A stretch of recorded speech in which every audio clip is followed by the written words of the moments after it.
If you all good to go, get we all set up, ready to roll. Mayor Dixon, if you're ready, take it away. Good morning. First, let me thank former Judge Wanda Hurd, who's also my neighbor, Colonel Russell, who's not here, who was a part of helping us to put together this plan along with a number of other public safety individuals and community people. Because I believe when you put together a strategy or plan, you need to be able to involve those who have the expertise, but also those who have been impacted by what has happened in a crime plan. I want to especially acknowledge Angela from Mayoral Park. Let me take a moment because she and I spoke yesterday. She's the new president of Mayoral Park, and this is where the 6-year-old was stabbed by the young lady's boyfriend. And I can't get it off my mind about how that child should not have been affected by whatever was going on in that relationship. And my heart is saddened. I know when we talked yesterday, Angela has a 5- and 6-year-old. She's trying to work in the Mayoral Park community. There are a lot of challenges in her community, and it needs special attention like everywhere else in this city. But I want to acknowledge and thank her for being here and for her leadership and really trying to make an impact in that community. And I want to pray for the mother of the 6-year-old child as well as that community as they deal with this horrific act that took place and the loss of this child who won't see his future. You know, he could have been a famous doctor to discover a disease. He could have been a police officer, a teacher. But there's nothing more important to the long-term health of our city than improving public safety. Crime is hurting our neighborhoods and businesses, deterring investment, and stunning our growth. Most importantly, Baltimoreans don't feel safe in their own communities. And if there's one takeaway I want you to leave with today, it's all about accountability. The time for excuses is over. We need to raise our expectations, Baltimore, and we need to be accountable from the mayor. And that's the bottom line, is accountability, having high expectations for everybody who's a part of this process. As I make my way around Baltimore, residents tell me loud and clear that they still don't feel safe. Car theft, carjackings, burglaries, juvenile crime have left people, especially older adults, feeling scared and powerless in their own neighborhoods. You can see it in the numbers with a 30% increase in larceny from auto, a 36% increase in non-fatal juvenile shootings, and a 208% increase in car thefts, a 49% increase in arsons, and a 43% increase in property crime. This did not happen overnight. The trend was there. What was lacking is accountability. Crime-fighting strategies have been discussed at every level of our government since long before I was mayor. What makes their implementation successful is leadership. We need to bring together stakeholders in criminal justice, law enforcement, and within our communities around one strategy. And that's why I stepped up and endorsed Ivan Bates for state's attorney in the last election. Mary Miller, a former opponent in the mayor's race, and I came together to campaign for Ivan because we knew our leadership could help him win and that his leadership would help reduce the crime in Baltimore City. And that's why crime is going down. One of the contributing factors is this last year. Accountability, accountable leadership takes work together and working with the community and within our community. When we were in City Hall, we reduced crimes across several measures to historic lows while reducing arrests. The positive effects lasted for years in our neighborhoods once we changed the culture. And if you read The Sun last week, it seems like Mayor Scott might need a reminder of this because as mayor who ended, and I'm talking about myself, zero tolerance under my administration. I have to question if Mayor Scott even understands the long history and work that I and others have put into making the city safer, because that's what it takes: work, collaboration, involvement in the community, and accountability. My neighborhood crime plan will make Baltimoreans safe, but just as important, it recognizes that the mayor is the person accountable in seeing that plan through. The mayor is at the top. The police commissioner, the team, the mayor is at the top, and that's accountability. I believe in the strategies that we are putting forward, but the planning is not nearly as important as the implementation of the plan. We can talk about plans, but it's the implementation of the plan. As mayor, I've shown that I can identify the right people, put them in the right positions, and give them the proper tools to reduce the results that save lives and restored order in our community. And as we learned this week through an audit by the police department, there is a $66 million overtime in the police department because we don't have enough officers. Mayor Scott has failed to recruit police officers like he's failed to recruit sanitation workers and workers across the city agencies. This is about management. It's about implementation. We don't need excuses and we don't need accountability, but we need accountability. And when I talk about the $66 million deficit, you keep hearing from some of our leaders that this has been going on for decades and decades. And I challenge the media today to go back and look at the record of how Mayor Dixon's administration was able to reduce overtime and still be able to reduce crime. Because it's about setting up systems and making all of our entities within the police department and in finance accountable, monitoring what's going on, and making sure that people understand the importance of what it takes to restore order. We know that a small percentage of Baltimore City's population is responsible for the majority of our violent crimes. We will go after the most violent offenders. We will target policing resources with a laser approach to prevent these individuals from reoffending. Strategies like the Gun Offenders Registry. We will put back in place to follow up with people who've been arrested for gun crimes and prevent them from repeating their mistakes. And you've heard me bring up about the gun registry. It was effective, it worked. It was modeled after Mayor Bloomberg in New York. Someone was arrested, they had to register. We were in their face visiting, finding out, what are you doing? Are you checking into parole and probation? Do you have a job? Do you need to go to training? You know, you have to do that with all of the partners.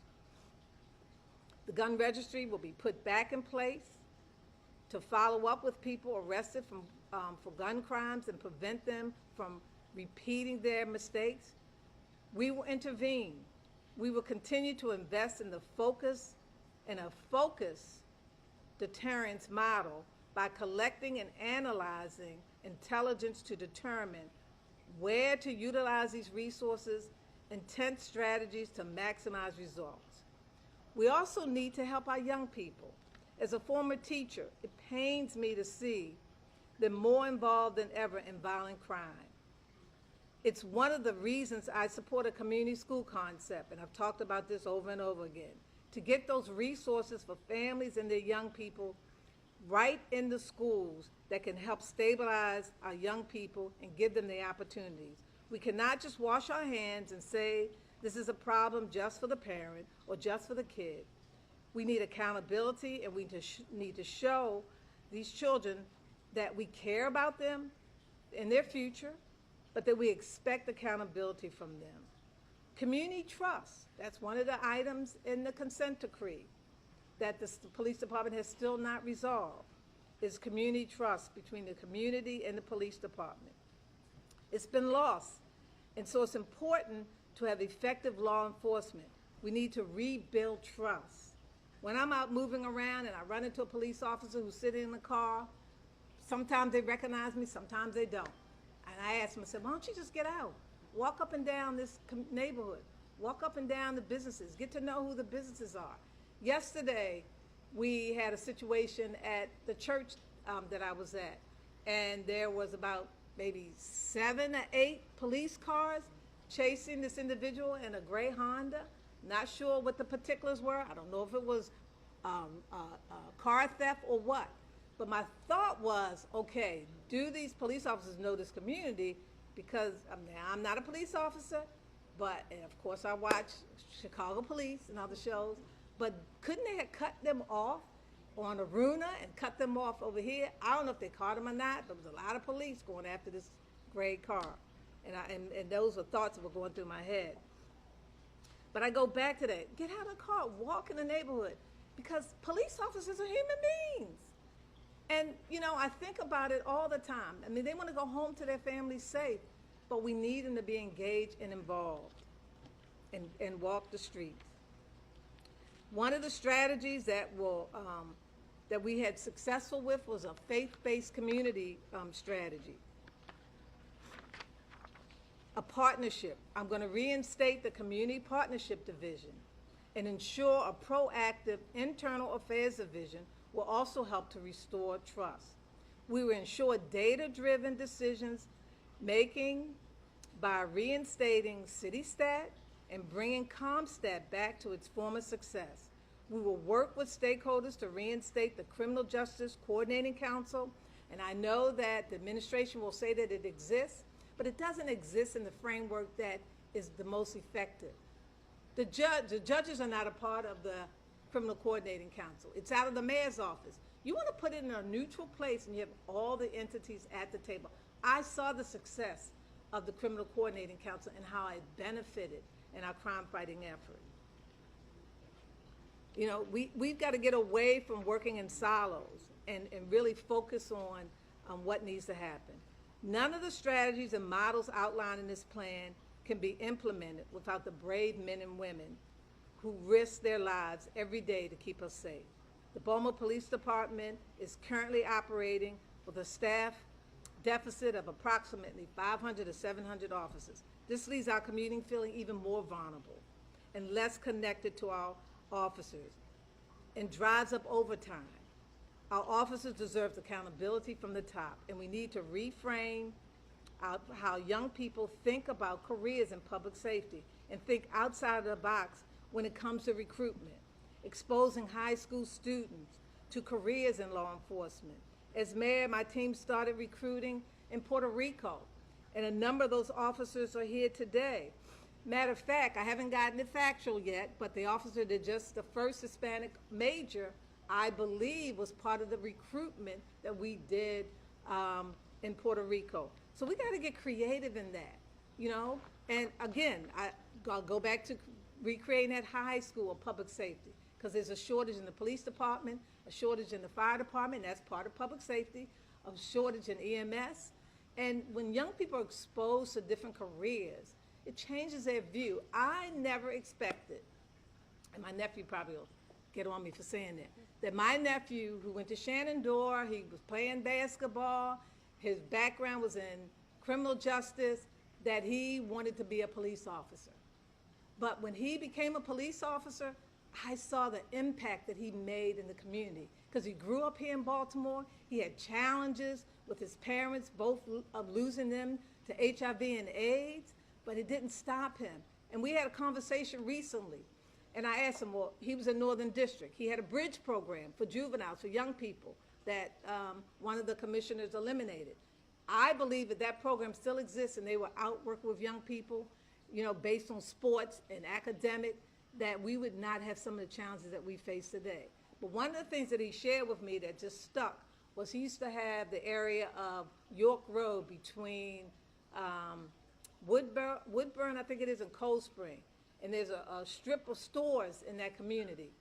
And he said that he was a sergeant and his officers, and he said, we would get out of the car, we would walk the beat, and I would tell my officers, let's get engaged with the individuals in this community.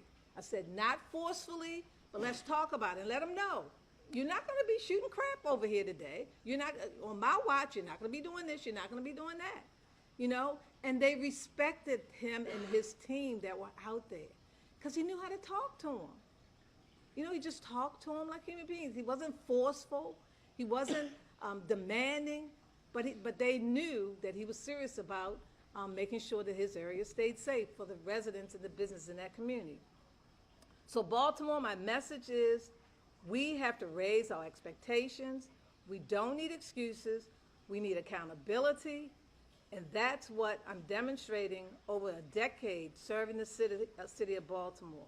And that's why you can expect that from me in the future. Because people ask, what are you going to do differently? There's a lot of things I'm going to do differently. But for me, it's about accountability. It's about leadership. It's not making excuses. It's about juggling multiple things at one time. And it's about holding all of us accountable. This plan is not something that I've been able to implement on my own. It's not something I can do on my own. It's going to require everyone, including our residents, to make a commitment to say that they've had enough, that they're going to be involved, but we're going to reduce crime in this city. And when we do it this time, and I'm convinced, and I see it, I see the vision. You know, I don't know if any of y'all have any visions, but when we do it this time, we're not going to then go back after 4 years for then to go back up again. It's going to be consistent, and it's going to keep going down, lower and lower. And you know why? Because I'm going to emphasize to everyone that's involved in my administration and those who want to be a part in the next generation that when something is working, you build on it. You don't throw it away. Sure, you might tweak it. Sure, you might make some changes, but you don't throw it away because it wasn't your idea. So we got a lot of challenges facing us, but I know that we can do it if we do it together. So at this point, I'll take some questions. How you doing, Madam Mayor? I'm good. I was speaking with former Commissioner Rick Height, former Lieutenant Colonel, and he spoke about a time when you and him worked together to deal with the gangs. Would you bring back that same effort where you pull gang people to the side and let them know either you're going to follow the rules or you're going to jail? I think the prime example is what I said in the story about my nephew, who was a sergeant over in the Northern District, and the fact that he was on the street, and probably some of those individuals were part of a gang, that certain things are not going to be accepted. We did see a drop in homicides over the last calendar year. I'm curious what you attribute that to. So I commend all of the entities and parties. I commend the mayor, I commend the state's attorney, I commend the federal prosecutor. I think all of those pieces were contributing factors. Last year when Ivan Bates won, what did he say? He said, you want to commit a crime, bring your toothbrush. Believe me, those messages get out to folks. You know, you forgot he was a defense attorney. He dealt with a lot of individuals in those communities he was at that time defending. I believe that those from the federal level on down contributed to that process. I also want to give kudos to Deputy Mayor Boxdale, and I'm glad the mayor took my suggestion to bring him on board, because Boxdale was a part of the Bill Fell administration where we were making, you know, major changes, and I want to commend him as well. I'm Jessica Babb with Fox 45. What do you plan to do with Safe Streets day one if elected? So that's, everybody asks that question. What are you going to do day one? So for day one with Safe Streets, because I created Safe Streets, and it wasn't as large as it is now. We didn't have the kind of budget we have now. But we really have to reassess Safe Streets. We need to look at the benefits and the disadvantages in Safe Streets and what we need to do differently. And whether or not Safe Streets, it's just like over in West Baltimore, there's a group under the Upton community, Wanda Best. She has, it's called the Peace Team. And it's similar to Safe Streets. Well, we need to really look at it. Do we need Safe Streets, or do we look at the Peace Team? But it definitely needs to be evaluated. With the recent incidents that just happened at 2 of the sites, you know, we've got to really focus on those individuals that are hired, the accountability, and the public needs to kind of know more about what's going on. When they're out there, what are they doing? Not necessarily the details of it, not who they are, but we have to do a better job of administering. So I'm going to assess it. I mean, by then, hopefully that audit will be done to really be able to determine what needs to happen. Speaking of the Western District, You mentioned, or is Brandon Scott's GVRS the right way to attack crime, or do you plan to do something different? So, I mean, there are a lot of variables about that plan. And one thing that I don't believe in doing is playing with numbers. And I know that there's other efforts going on in West Baltimore as well. And so again, it's about collaborating, it's taking the good and building on that. And if that's part of it, it's looking at what the Upton community is doing through their peace team and a former commissioner who's part of their group working on crime. Are you going to push police to make arrests in lower level crimes so Ivan Bates' citation docket works? So with that, with the docket and with the citations, that's not about arrests. That's about making individuals accountable and looking at some of the quality of life issues. And our police department needs to step up with that process. Because sometimes, and when I walked in here, one of the thoughts that I had was somebody's committed a crime, loitering, or whatever's going on, and it's impacting the business. Well, we get them out here and help start cleaning up the streets. So will you make sure police enforce those? Oh, definitely. I think that's going to be a great tool where you're not arresting for quality of life crimes, but you're making folks, you're engaging them, and that's accountability.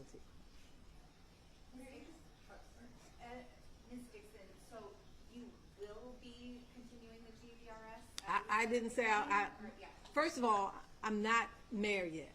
Secondly, I always believe in assessing something, and if it's effective and it's working, then again, what did I just say earlier? It's about building on it. Will you also be continuing with Monzi, or do you have any plans for that department? So, again, need to look at Monzi, look at where the funding is, where the grants are coming from, and what changes needs to take place. You mentioned accountability quite a bit. What specifically do you plan to do to make sure people are held accountable? Well, yeah, I mean, day one, folks need to, day one, people need to come to work. People need to city government needs to be open 5 days a week. Our police department, when they're out in those communities, they need to be engaged and involved in those communities. We have to make sure that at the sergeant level, the lieutenant level, et cetera, it's like the overtime. Who's monitoring that? I understand we have a shortage, but is anybody abusing it? Or is that amount of money for overtime necessary? What are we going to do? How are we're going to come up with a strategy to recruit so that we can balance our officers? You know, I want to bring back some retired officers who maybe can assist in training.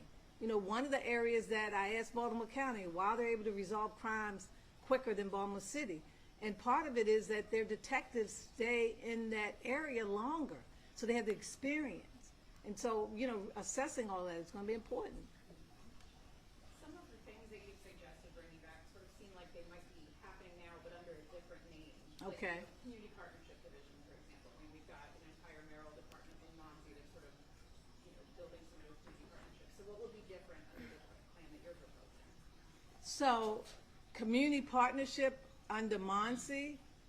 So my question is, I go around to different communities, and people don't know who those community folks are and who are engaged. They might meet with the sergeant in that district, and you could ask some of the community people here, but they don't see the presence of folks engaged and involved in their role in the process. And it's important that here's accountability again. If you're in community engagement, then you need to be out there engaged and helping to make sure that if there are resources and services that are the community needs, not necessarily all police related, but other areas, homelessness, I can go on and on. You know, yesterday, one of the ministers told me he works for the morgue, and he said that it's over 20, I forgot what the number he gave me, of individuals that people don't talk about. Mayoral Park, in the park, he says he picks up dead people on a regular basis. Well, for me, community engagement is get with the advocates from the homeless services. Let's get out into those parks. Let's figure out what needs to happen with those individuals who are addicted to drugs or overdosing on drugs, and what we need to push to help them, on top of making sure that the community is safe. Yeah, maybe later on today when you leave here, go up and drive up by Hilton, North and Hilton, in that block, and take a look at it and tell me where's the community engagement going on up there.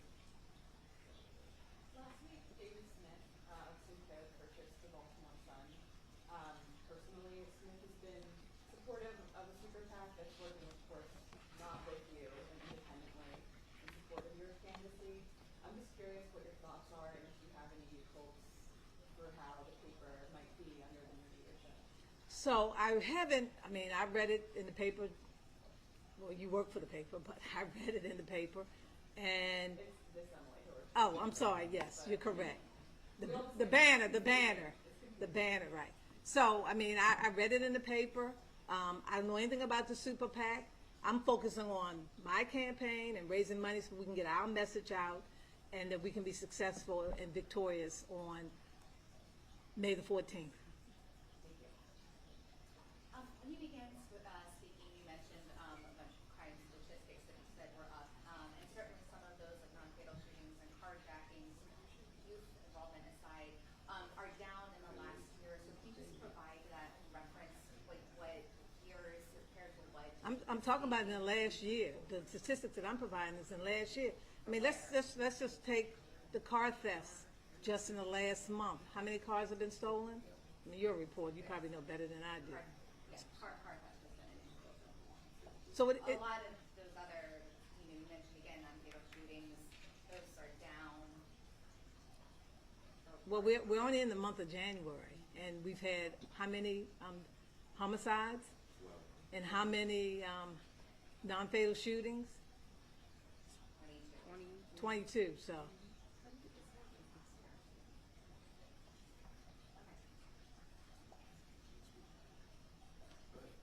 I'm on my lunch break. I work for the city, so I got to run back. But I gave him my card. We have this new program called Creative Responsible Youth that collaborates with the parent and the teacher and the counselor to help the youth become responsible. So if you do make it, which I believe you do, because all of us are back, give me a call and let's So talk. that's separately from what you do with the city?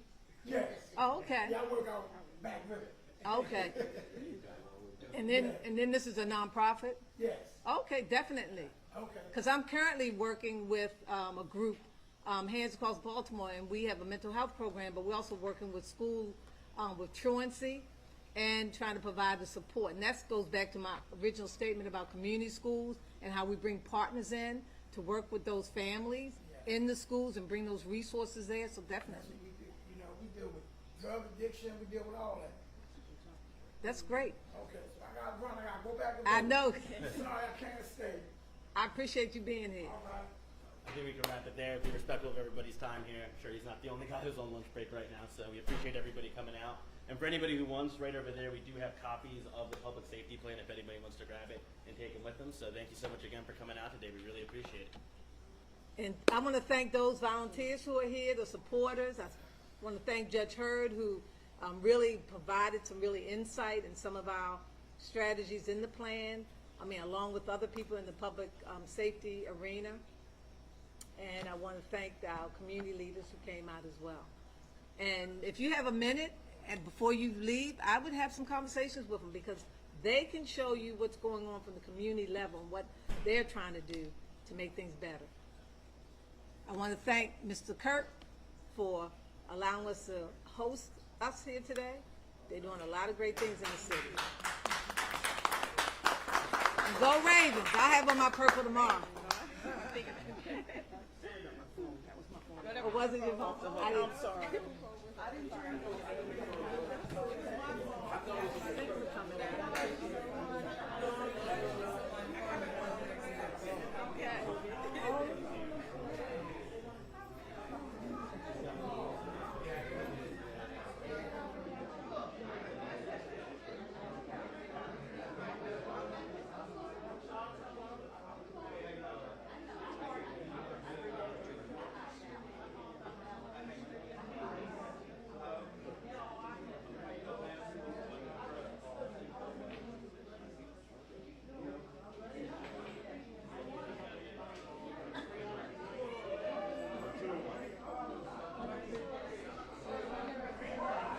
You as well. Hopefully, hopefully they let me go home. My day's shut down. Leave our friends from the media or press not